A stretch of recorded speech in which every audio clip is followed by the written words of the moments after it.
প্ৰথমবাৰ মন্ত্ৰী হিসাবে আমি আৰ আমাৰ কৌশিক ৰায় দুইজন আমৰা আইছোঁ আৰু গোটেই বৰাক উপত্যকা ৰাইজৰ যি আশীৰ্বাদ আপোনালোকে দেখিছে যিটো আবেগ মানে এইটোই মানে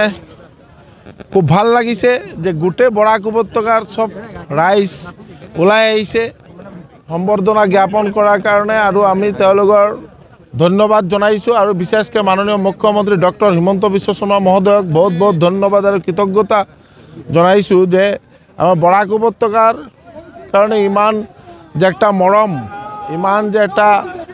মানে প্ৰেম মাননীয় মুখ্যমন্ত্ৰী মহোদয়ৰ যে সদায় বৰাক উপত্যকাৰ ডেভেলপমেণ্ট বৰাক উপত্যকাৰ উন্নয়ন আৰু বৰাক উপত্যকা উন্নয়নৰ কাৰণে এটা সেপাৰেট মন্ত্ৰণালয় কৰা হৈছে যেটো দায়িত্ব মাননীয় মন্ত্ৰী কৌশিক ৰায় মহোদয়ক দিয়া হৈছে আৰু আমি কৌশিক ৰায় গোটেই আমৰা দুই মন্ত্ৰী একেলগে কাম কৰিম যাতে বৰাক উপত্যকা গোটেই অসমৰ ৰাইজৰ উদ্দেশ্যে যাতে ভালকে কাম কৰি যাব পাৰো গোটেই অসম যাতে এটা উন্নতিৰ এটা চৰম শিখৰে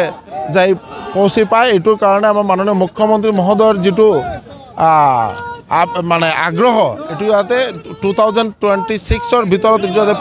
পূৰ্ণতা লাভ কৰে এই উদ্দেশ্যে আমৰা সকলে কাম কৰি যাম। নমস্কাৰ মোৰ নাম নিৰূপম শইকীয়া এনি ভাৰত 24 এটা নতুন অনুষ্ঠান লৈ আহি আছে জুবিনৰ গানে কি আনে তাৰ অডিশ্যনসমূহ অসমৰ প্ৰত্যেকটো ডিষ্ট্ৰিক্টত হ'ব আৰু এটা ৰিয়েলিটি শ্ব' হয় আপোনালোকে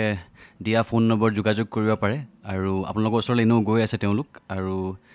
আশাবাদী যে আপোনালোকে এই অনুষ্ঠানটোত ভাগ ল'ব আৰু আশা থাকিল যে আমি খুব সুন্দৰ সুন্দৰ গায়ক দেখিবলৈ পাম। ধন্যবাদ।